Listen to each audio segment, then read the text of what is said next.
After 45 years of marriage, my husband, David, sat me down at our kitchen table, confessed had had an affair, and told me he was leaving because my life, the life I had built for us, was, in his words, boring. Hi everyone. My name is Margaret, and many of you know me as Grandma Margaret. I'm 73 years old, and I'm speaking to you today from a place I never, in my wildest dreams, imagined I would ever be. A small, sun-drenched hotel balcony in Santorini, Greece, with the blue of the Aegean Sea stretching out before me like a promise. This is the story of how the most cruel and dismissive word a person can use to describe a life of devotion became the key that unlocked my cage. My own children, God love them, know that their father and I divorced. They think it was a sad, quiet, mutual decision, the way two people sometimes drift apart in their later years. They have absolutely no idea about the affair, about the brutal insult that ended it all, and they certainly don't know that the year-long trip around the world I'm on right now is being funded entirely by what their father still thinks of as quiche money. This is the secret I've kept, the story of my grand escape, my quiet, and I must admit, deeply satisfying revenge. Before I tell you how I got here, I hope you'll do me a small favor that gives me the courage to continue. Please, take a moment to like this video and subscribe to our channel. Knowing that you are part of this community, listening with an open heart, gives me the strength to tell the story of how I went from being a boring old woman in a quiet suburban house to the woman I am today.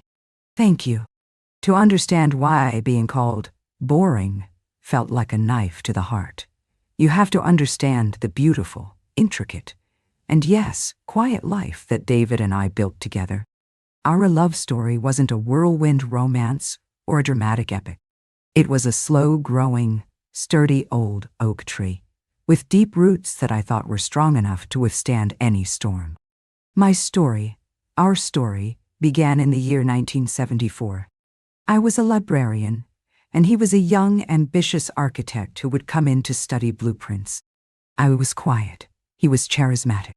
He had a fire in his eyes, a restless energy, a dream of building great things. I, with my love of order, quiet contemplation, was his anchor. "You're my calm place, Maggie," he used to tell me, his hand over mine. "You're the one who makes everything make sense." For 45 years, I believed that was my purpose, my greatest gift to him.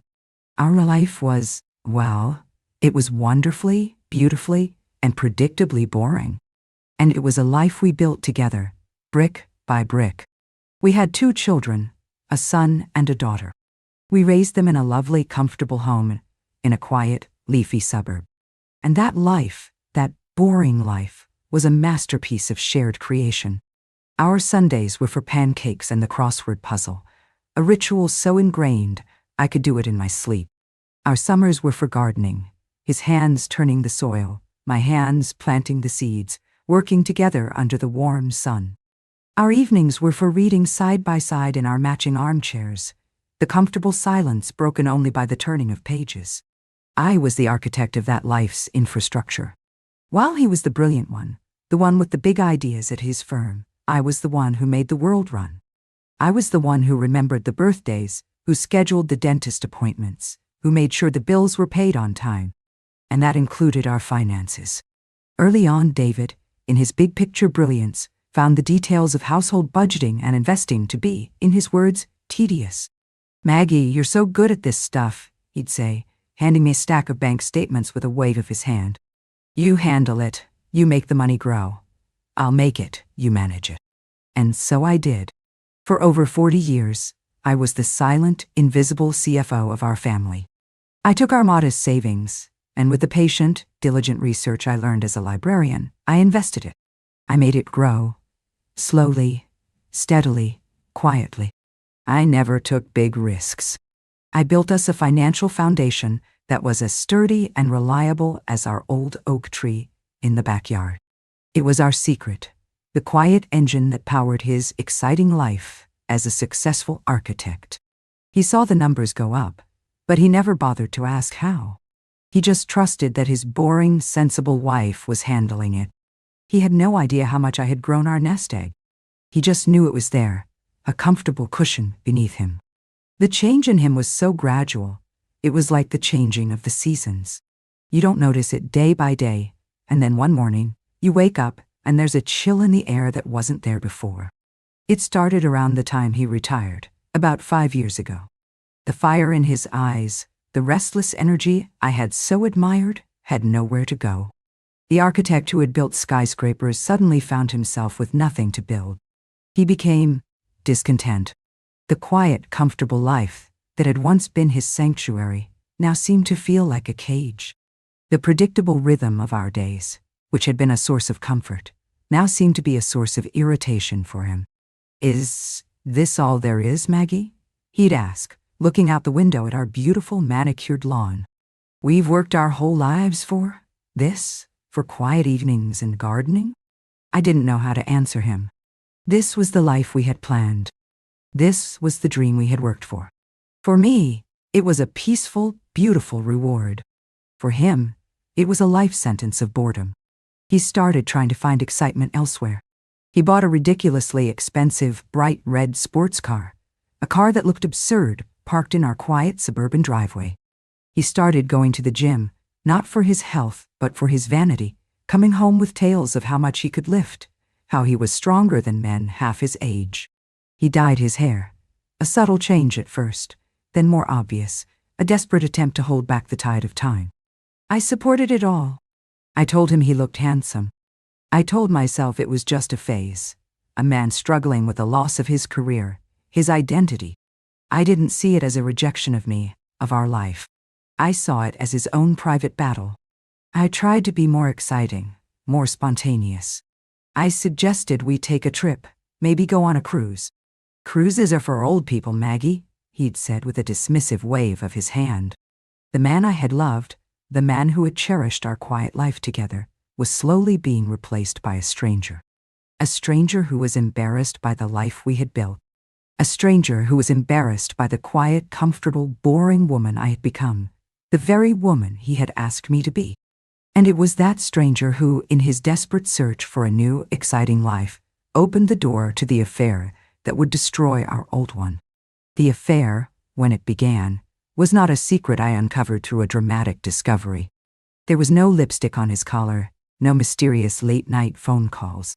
It was a slow, creeping poison that seeped into the foundations of our life, a subtle change in the atmosphere that I felt long before I had any proof. It was 1,000 tiny betrayals that, when added up, amounted to the complete demolition of our marriage. It started with a new hobby. David, the man who had always been more interested in blueprints than in brushstrokes, suddenly announced he was taking a painting class. An evening class, twice a week, at a small, trendy art studio in the city. "I need a creative outlet, Maggie," he'd said, his voice full of a new, almost boyish excitement. "Architecture is so rigid. I want to loosen up, to express myself." I was thrilled for him. Genuinely. I, the quiet painter, had always wished he would share my love for art. I encouraged him. I bought him a beautiful set of oil paints and an expensive easel for his birthday. I thought it was something we could finally share. But he never wanted to talk about it. When I would ask him what he was painting, he would be vague. "Oh, you know, still lifes, abstracts, just experimenting." He never brought any of his work home. "It's not good enough yet," he'd say with a wave of his hand. "You're the real artist. I'd be embarrassed to show you my clumsy attempts." At first, I believed him. But then, other small, dissonant notes began to play in the quiet symphony of our life. He started to care about his appearance in a way he never had before. He, the man who had lived in comfortable old sweaters and corduroy pants, was suddenly buying expensive, slim-fit jeans and trendy shirts. He started using cologne, a sharp, spicy scent that was so different from his familiar, clean smell of soap. He would stand in front of the mirror, turning this way and that, sucking in his stomach, a look of intense, anxious self-appraisal on his face. He was not dressing for me. I was the woman who loved his old, comfortable sweaters. He was dressing for someone else. Then came the phone. For 45 years, our phones had been public property, Left on the kitchen counter, answered by whoever was closer. Suddenly, his phone was his constant companion. It was always in his pocket, screen down. He started putting a passcode on it. For security, he said. When it would buzz, he would snatch it up, his body turning away from me slightly as he read the message, a small, almost imperceptible smile sometimes touching his lips. A cold, sick dread began to take root in my heart, but I pushed it down. I refused to let it grow. My inner monologue was a constant, desperate battle against my own intuition. "You're being ridiculous, Margaret," I would scold myself. "You're a 73-year-old woman with an overactive imagination. He's retired. He's bored. He's trying to find a new version of himself. You should be supportive, not suspicious. After 45 years, have you so little faith in him?" I became a master of denial. I chose to believe his flimsy explanations. The new clothes were because he wanted to feel good about himself. The secretiveness with his phone was because he was a private person. The painting class was his sacred, personal time. I built a fortress of rationalizations around my heart, because I was a coward. I was terrified that if I pulled at a single loose thread, the entire beautiful tapestry of our life would unravel in my hands. The sentence rhythm of our life, once a long flowing narrative of shared days, became a series of short, disconnected, and increasingly anxious phrases.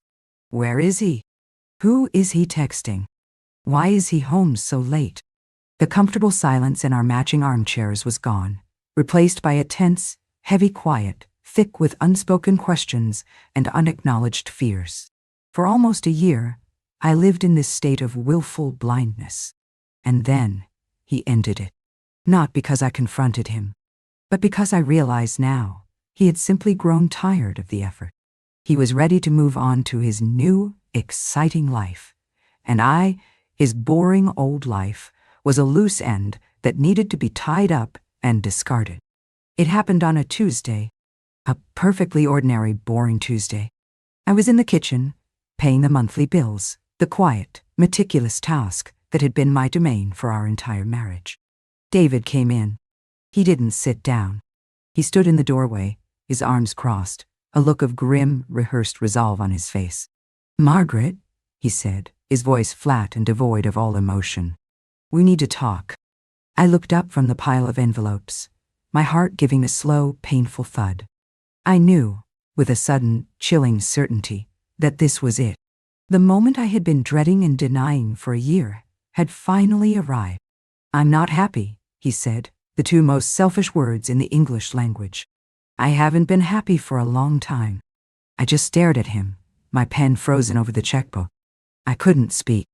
"I've met someone," he continued, the words coming out in a cold, clinical rush, as if he were a doctor delivering a fatal diagnosis. "It wasn't something I planned. It just happened.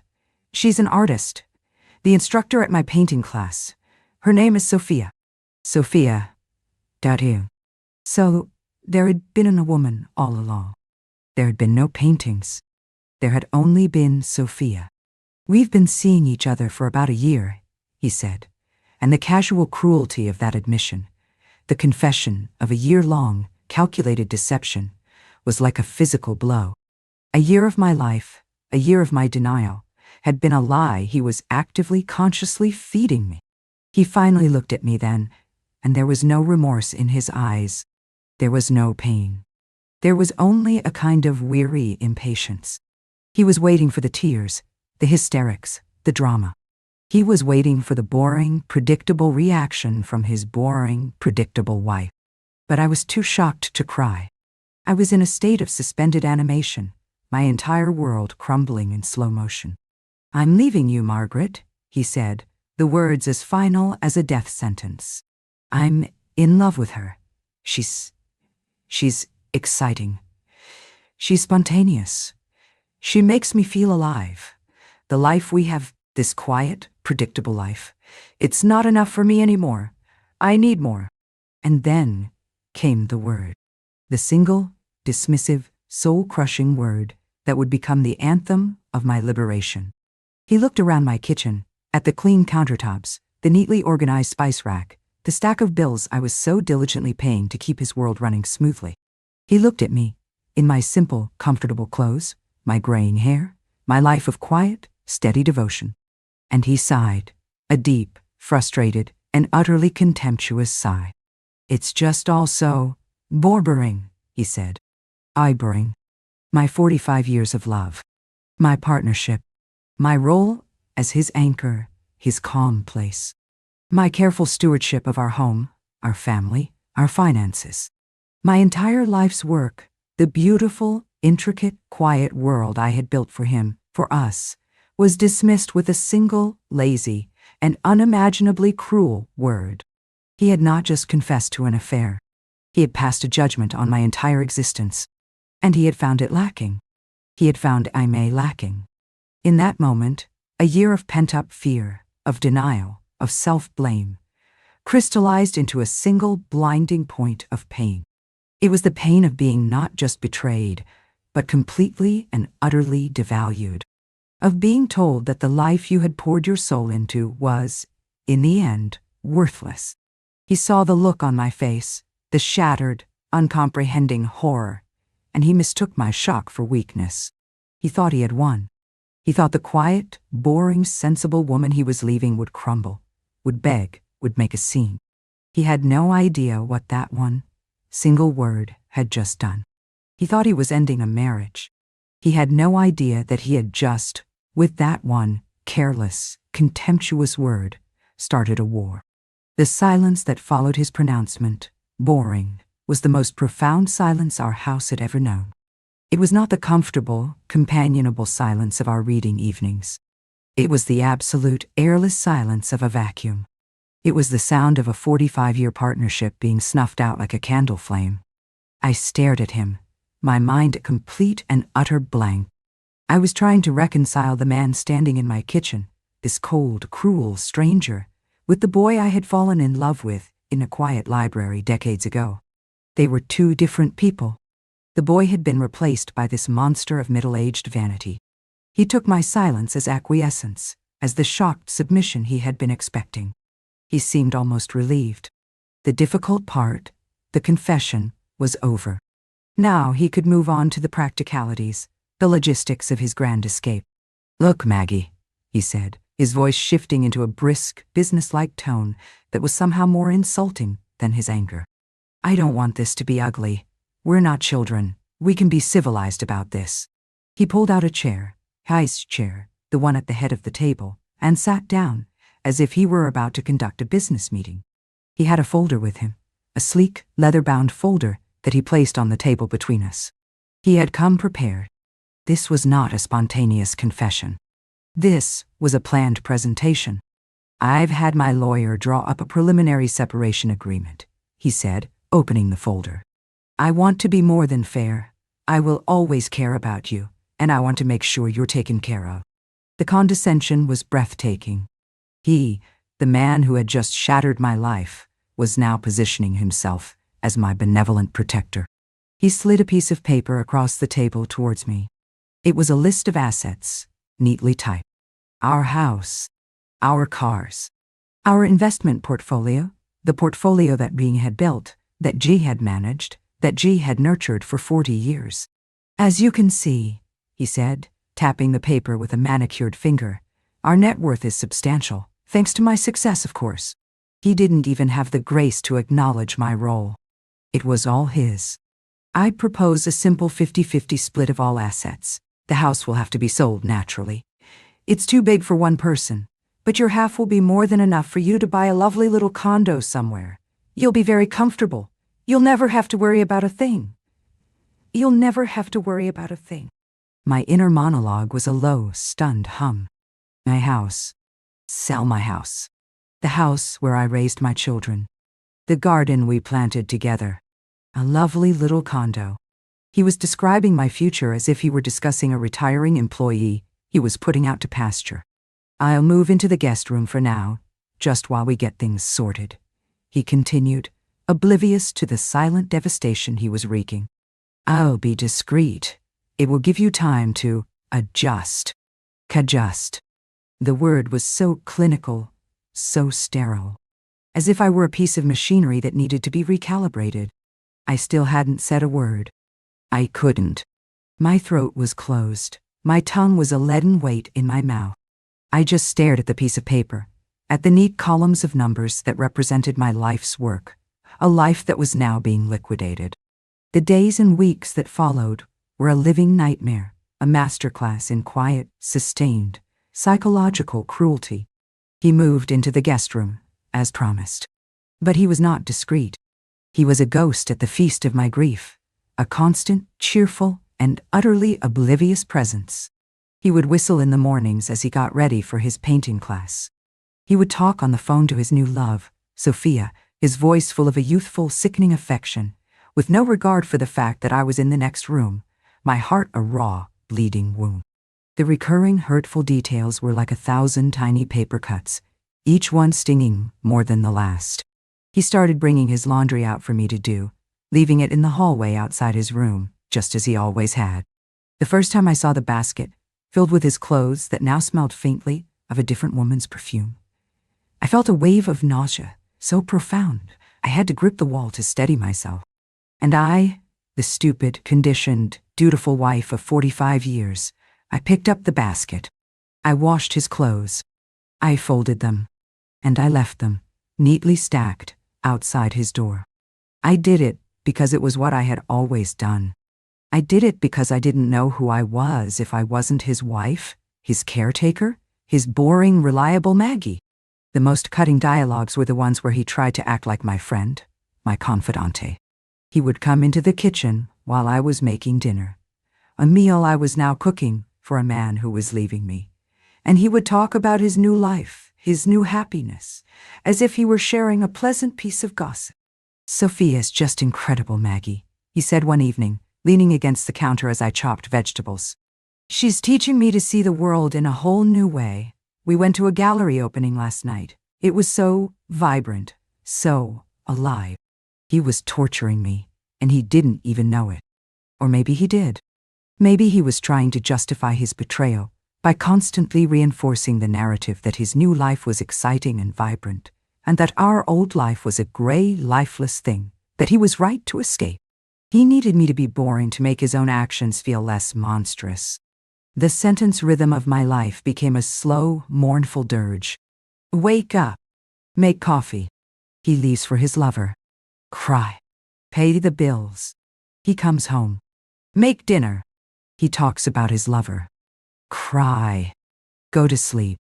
I was a ghost in my own home, performing the functions of a wife for a man who was no longer my husband. I told no one. Not my children, not my friends. What could I say?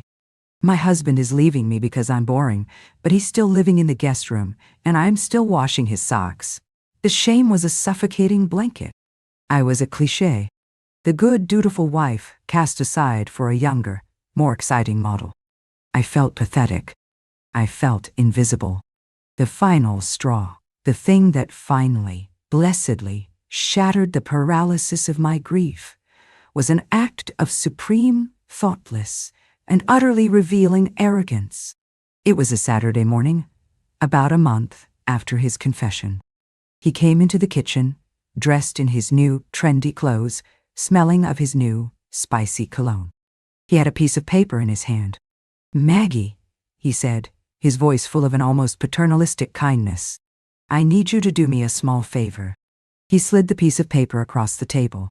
It was a printout of a flight itinerary. 2 round-trip, first-class tickets to Paris, for a 3-week trip, departing in 2 weeks. The names on the tickets were David Collins and Sophia Rossi. "Sophia and I are going to Paris," he announced, a proud, beaming smile on his face. "It's a celebration of our new beginning. The thing is, the tickets were a bit of a splurge, and I'm a little cash flow poor at the moment, with all these lawyers' fees." He tapped the paper. "I was hoping you could do one of your magic tricks with the accounts. You know, move some things around, maybe sell off a small stock or two just to cover this. It would be a huge help." I stared at him. I stared at the tickets to Paris. I stared at the names, his and hers, printed in bold black ink. He was asking me, his wife, the woman he was in the process of divorcing, to use my financial acumen, the very skill I had honed for 40 years in service of our family, to fund a celebratory romantic getaway for him and his mistress. The sheer, unmitigated gall of it. The absolute, stunning, breathtaking lack of awareness. He didn't even see me as a person with feelings anymore. He saw me as a function, an accountant, a useful, boring, and utterly emotionless piece of financial machinery that he could still use to facilitate his own happiness. And in that moment, the dam of my grief, my shame, my paralysis, did not just break. It exploded. A wave of something hot and pure and utterly liberating washed through me. It was not rage. It was a glorious, magnificent, and ice-cold clarity. The meek, heartbroken, dutiful wife was gone. And the woman who was left, the silent, invisible CFO of the Collins family, the woman who knew where every single penny was buried, the woman he had just asked to cook the books to pay for his own betrayal, she looked up from the airline tickets, and for the first time in a month, she smiled. A real smile. A smile that was sharp and bright and very, very dangerous. The smile that bloomed on my face in that moment was a thing of terrifying beauty. It was a smile David had never seen before. It was not the soft, loving smile of his wife. It was the cool, calculating smile of a CEO who has just been handed the key to her rival's entire empire. He, in his infinite arrogance, completely misinterpreted it. He saw my smile and his own face relaxed into a look of relieved, condescending gratitude. He thought it was the smile of the old Maggie, the accommodating, helpful, boring Maggie, who would, of course, do this one last favor for him. He thought I was agreeing. "Thank you, Maggie," he said, patting my hand as if I were a loyal old dog. "I knew I could count on you. You're the best, truly." He left the printout of the flight itinerary on the table, a stark, black and white monument to his own hubris, and he walked out of the kitchen, whistling. I sat there for a long time, the echo of his cheerful, oblivious whistling ringing in the silent room. I looked at the tickets to Paris. 2 first-class seats to the most romantic city in the world. A celebration of his new, vibrant life, funded by the careful, diligent work of his old, boring one. The final straw wasn't his affair. It wasn't his insults. It wasn't even his cruelty. It was his assumption. His absolute, unshakable, deeply ingrained assumption that I was a tool he could continue to use, a resource he could continue to exploit, even as he was in the process of discarding me. He had not only broken my heart, he had fundamentally failed to see who I was. For 45 years he had looked at me, but he had never, ever truly seen me. He saw a librarian. He saw a wife. He saw a mother. He saw a sensible, boring woman who was good with numbers. He never saw the quiet, powerful, and now deeply underestimated woman who held the keys to his entire kingdom. And in that moment, the last vestiges of the old Margaret Petrova, the woman who had defined herself by her husband's happiness, turned to dust and blew away. I was not a victim. I was not a cliché. I was a 73-year-old woman who had just been handed the opportunity of a lifetime. He had asked me to move the money around. He had asked me to do one of my magic tricks with the accounts. Oh, I was about to perform a magic trick, all right. I was about to make his money disappear. My awakening was not a scream. It was a whisper. It was the quiet, methodical opening of a file drawer. It was the soft click of a computer mouse. It was the calm, steady beating of a heart that had finally, after a lifetime of beating for others, started to beat for itself. My fight back was not a messy emotional confrontation. It was a quiet, elegant, and beautifully executed financial coup. The moment David walked out of that kitchen, whistling his way to his new life, I stood up, left the breakfast dishes on the table for the first time in 45 years, and I walked into our home office. My home office. The room where I, the CFO of the Collins family, had quietly, diligently, and invisibly built our fortune. I closed the door, and I went to work. My first act was one of pure, delicious, and deeply satisfying reconnaissance. For 45 years, I had managed every single one of our accounts. The checking, the savings, the vast, complex, and incredibly lucrative investment portfolio. David, in his big picture arrogance, had never bothered with the details. He knew our net worth, but he had no idea how the sausage was made. He didn't know the account numbers. He didn't know the passwords. He didn't know the names of the brokers. But I did. I knew every single one. I spent the next 2 days in a state of quiet, focused fury. I didn't cry. I didn't sleep. I drank black coffee, and I created a masterpiece. I created a spreadsheet. It was the most beautiful, the most intricate, the most important document I had ever created in my life. I tracked every penny. I accounted for every stock, every bond, every mutual fund. I calculated with my librarian's precision the exact 50-50 split that he himself had proposed. But then I added a few columns. I went back 40 years. I calculated with interest the value of my own inheritance, the small sum my parents had left me, which I had immediately rolled into our joint investment account. I calculated the market value of my 45 years as an unpaid household manager, financial planner, and domestic CEO. I calculated, just for my own satisfaction, the cost of a 3-week, first-class trip to Paris. As I worked, the last of my grief burned away, replaced by the pure, clean, exhilarating fire of my own competence. He had called me boring. He had dismissed my life's work as a tedious chore. But this was not boring. This was art. This was the most creative, the most vibrant, the most exciting project of my entire life. My second act was the execution. It was a quiet, 3-day symphony of financial devastation. On Monday morning, I began. I logged into our joint checking account, and I paid every single one of our outstanding bills. The mortgage, the utilities, the property taxes.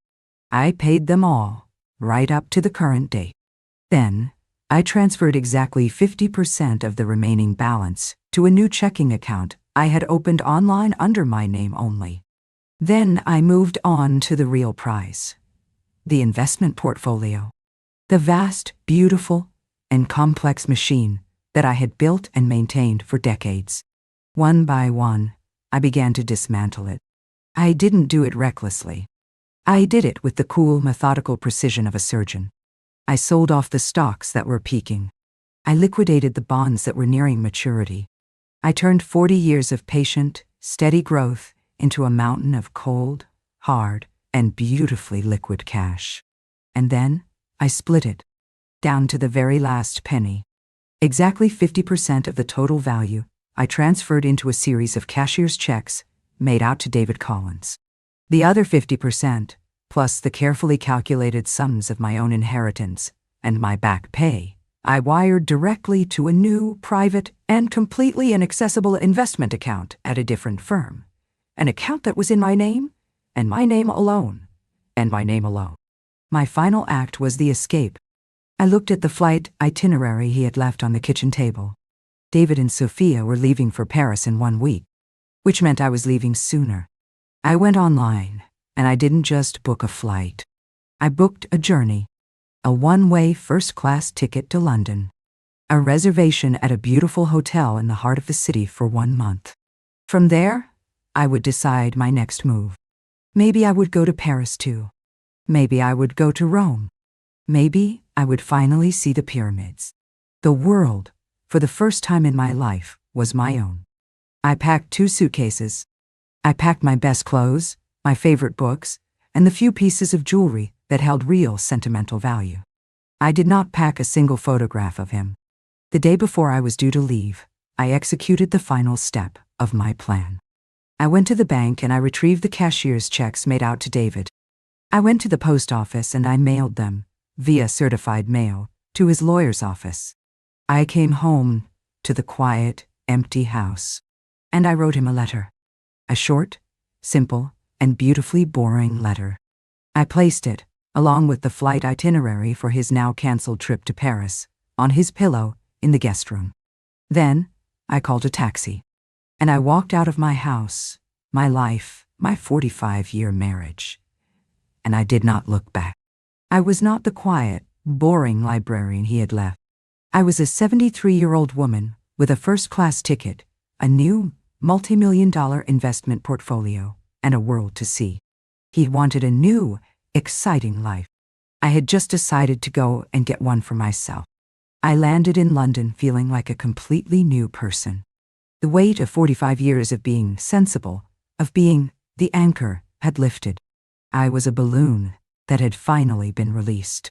For the first week, I did things I had only ever read about in books. I went to the theater every single night. I spent an entire day in the British Museum, just looking at art until my feet ached. I ate in fancy restaurants and ordered whatever I wanted, without once looking at the prices. It was glorious. The phone call from David came as I knew it would about 5 days after I had left. I was having breakfast in my hotel room, a beautiful spread of pastries and fresh fruit, when my phone rang. I saw his name, and I smiled. I let it ring for a very long time before I answered. "Margaret? Margaret, where are you? What have you done?" His voice was a high-pitched, frantic screech of pure panic. Calm, confident architect was gone, replaced by a terrified, sputtering man.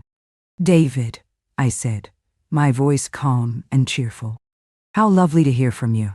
I'm just having a croissant. The view of Hyde Park is really quite beautiful this morning." "The accounts, they're empty," he shrieked. "The investment portfolio is gone.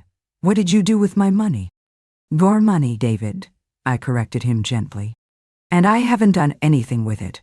Your half, exactly 50% down to the penny, as you requested, has been sent in a series of cashier's checks to your lawyer. He should have received them by now. I have the tracking number if you'd like it." There was a stunned, baffled silence on the other end. "But the trip to Paris, the house." "Ah, yes," I said, taking a delicate bite of my pastry. "About that. I decided that a life of quiet evenings and gardening was, as you so rightly pointed out, a bit boring. So, I've decided to have a little adventure of my own. I have sold the house as per our agreement. My half of the proceeds has been deposited into my new account. And I've taken the liberty of paying myself back for a few small items you seem to have overlooked in your calculations. My inheritance, for example, and a modest salary for my 45 years of service as your unpaid financial manager. It's all detailed in the letter I left for you. I do hope you found it." "Nein. It's done." I could hear his breathing, ragged and desperate. He was beginning to understand. He was beginning to realize that the boring, predictable machine he had relied on for his entire life had not just been turned off. It had been completely and brilliantly re-engineered. "But you can't do that," he sputtered. That's theft." "No, David," I said, and my voice was as cool and clear as a mountain stream. "It's not theft. It's a separation of assets, exactly as you wanted. The only difference is that I was the one who did the math. And I, as you know, have always been very, very good at math. It... He was speechless. He was beaten. And he had been beaten at his own game by the one person in the world he had never, ever considered to be a worthy opponent. "I have to go now, David," I said, my voice bright. "I have a tour of the Tower of London this afternoon, and I don't want to be late. I hope you and Sophia have a wonderful, and perhaps slightly more budget-conscious, new beginning. Goodbye." And I hung up. The consequences for him were, I heard later through my children, swift and predictable. Sophia, the vibrant, exciting artist, had not, it turned out, fallen in love with a retired architect. She had fallen in love with a retired architect's lifestyle. When the first-class tickets to Paris evaporated, and the prospect of a multi-million-dollar divorce settlement was replaced by a man with a modest, fixed income, her vibrant, spontaneous love affair with him spontaneously ended. She left him within a month. He was left alone, in a small rented apartment, with his half of the fortune, a fortune that, without my careful management, would quickly begin to dwindle. And me? I found my life, the one that had been waiting for me all along, hidden beneath a mountain of duty, and devotion. After a month in London, I went to Paris. I saw the Louvre. I ate in the cafes. I walked along the Seine. From there, I went to Rome. I saw the Colosseum. I threw a coin in the Trevi fountain. And now, I am here, in Greece, watching the sunset over the Aegean Sea. The greatest lesson I learned is that the word boring is not a judgment. It is a state of mind.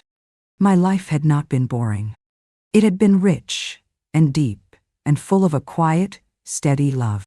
What he saw as boring was, in fact, the very foundation of his own exciting life. He was a kite, soaring in the wind, but he had forgotten that a kite cannot fly without a steady hand holding the string. He had not just let go of the string, he had cut it, and he had fallen, unceremoniously, back to earth. So now, I talk to you. To anyone out there who has ever been made to feel small or quiet or unexciting. To anyone who has ever been the anchor, the calm place, the steady hand. Your quiet strength is not a weakness. It is a superpower. Your sensible, reliable, boring life is a masterpiece of creation. And you should never, ever let anyone, no matter how much you love them, make you feel that it is anything less than magnificent. Thank you for joining me on my journey today. If this story has resonated with you, I would be so grateful if you would like this video, subscribe, and hit the notification bell. In the comments below, please tell me one place in the world you have always dreamed of seeing. It's never too late to start planning. Love you all. This is Grandma Margaret, and I'll see you in the next story.